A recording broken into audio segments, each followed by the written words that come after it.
emergency. On Glen Street in San Bruno. There's a huge fire. Something exploded. Okay, where in San Bruno? That was September 9th, 2010. Residents of San Bruno, California were just sitting down for dinner when the 30-inch natural gas pipeline buried under the street in front of their homes failed. Releasing enough force to register 1.1 on the Richter scale, the explosion was massive. Within minutes, 8 people were killed and 38 were injured. Around the explosion point, 38 homes were burned to the ground and another 70 were left severely damaged. Final cost, $1.6 billion in damages, and 4 years later, the pipeline operator was fined $1.4 billion by the state regulator. So take a minute to look at this map. That's the US oil and gas infrastructure. There are more than 2.8 million miles of pipelines in the United States transmitting hazardous liquids and natural gas, and more than 50% of those pipelines are beyond their original service life. And today, with population growth, more than 12.5 million homes in the US now are located, like those homes in San Bruno, within the impact radius of a potential pipeline failure. The industry is spending almost $8 billion a year battling corrosion. And how are they doing? Not so good. Right now, the United States Pipeline and Hazardous Safety Materials Administration says that pipeline corrosion is still the most prevalent cause of pipeline spills and failures. So how do we detect and mitigate corrosion? The detection and mitigation process is a labor-intensive and multi-step process. And it begins with an inline inspection tool, more commonly known in the industry as a pig. The pig is inserted into the pipeline and pushed along by the product in the pipeline itself. When the run is completed, the pig is returned to the pig vendor, and some 6 months later, an Excel spreadsheet shows up on the pipeline operator's doorstep. His immediate function is to look for critical defects in the pipeline, so he'll begin to pare that spreadsheet down. Now, these spreadsheets are anywhere from 5,000, 10,000, to the biggest one I've ever worked on is 1.3 million records of defects in an 80-mile pipeline. Ultimately, they'll launch the crews out and they'll go and make an excavation. So after spending $20,000 or $30,000, it's really embarrassing to find out that you're at the wrong spot. It's even more embarrassing to find out that another crew put a sleeve on that 3 years ago. But ultimately, the field technician's responsibility is to take that now much lower fidelity data set from the pipeline engineer, mask it out onto the pipe, and determine whether those two things align with what he's created in this artistic work using his Sharpie.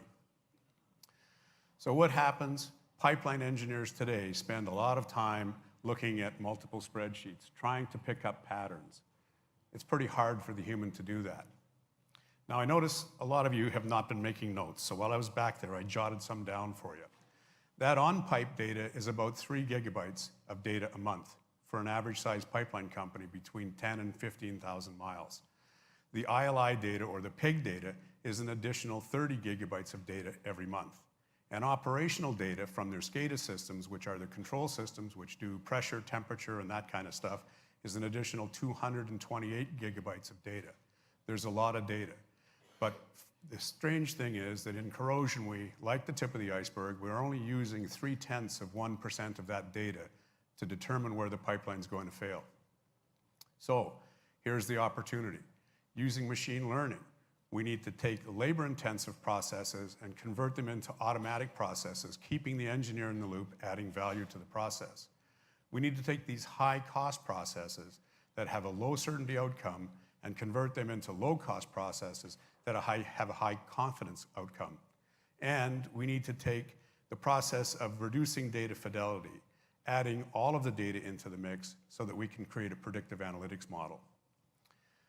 We're OneBridge Solutions, and we predict pipeline failures, saving lives and protecting the environment. And this is how we see pipelines as smart infrastructure, using machine learning to ingest the over 30 different pipeline vendor data sets from ILI and PIG vendors, whose data is consistently inconsistent. We're able to free up an inordinate amount of time of engineers in the field today. That's where they spend most of their time, is trying to match data. Using machine learning to use 100% of the data that's collected, we're now able to visualize in a graphic format that immediately shows patterns to pipeline engineers, allowing them to work on stuff like corrosion modeling and risk analysis. And we're adding the Xbox experience to pipelines.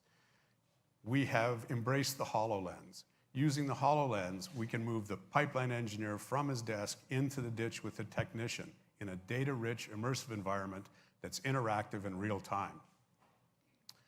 So based on this foundation of smart infrastructure, we see accessing other data sets in the industry, and that's about a $1.4 billion income potential.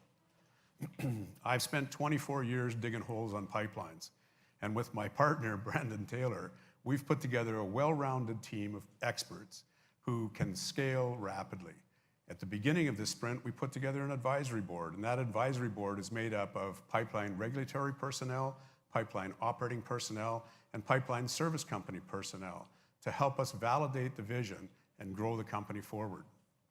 So in May this year, we got to the point where we were sufficiently confident with our process that we thought we would engage a couple of pipeline companies. We've contacted 2 pipeline companies for our Tier 1 program. Those 2 companies are going to bring about 25,000 miles of pipe into our system, about $1.5 million in revenue for us annually.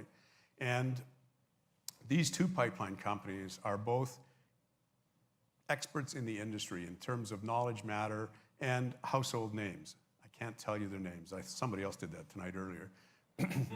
but we're on the edge of the contracts with those guys. And based on that success, we've engaged Microsoft's oil and gas sales teams, and we're now approaching 4 additional companies who will bring us more pipe, 23,000 miles specifically. And based on the validation of our algorithms using the data that they provide against their on-pipe data, we think that we can hit GA by October of this year. So what we're looking for tonight is strategic partners who can help us disrupt the industry and grow our company. We're OneBridge Solutions, and we predict pipeline failures. Thank you.